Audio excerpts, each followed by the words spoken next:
Möglichkeiten, wo man verbreitet, wichtige Menschen, wo uns begleitet, alles vorhanden, gefühlt, wir können landen, wir fühlen uns gern verstanden, geschaffen für Begegnung und durch eine Begegnung entstanden.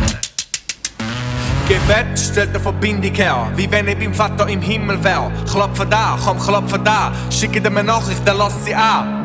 Was für eine Möglichkeit, ich höre den König, wenn er etwas sagt. Zeit, um deine Stimme heben, ernsthafte Gebet können viel bewegen. Dass sich Feinde umarmen und Kinder wieder singen und Leute ohne Hoffnung den Sinn wiederfinden. Der Mensch kann vom Gegenwind überwindet, motiviert und Ziel fokussiert. Glaube versetzt Berge, was nicht ist, kann auch werden. Sein Wille soll geschehen, wie im Himmel so auf Erde. Gebet versetzt Berge, was nicht ist, kann auch werden. Sein Wille soll geschehen, wie im Himmel so auf Erde.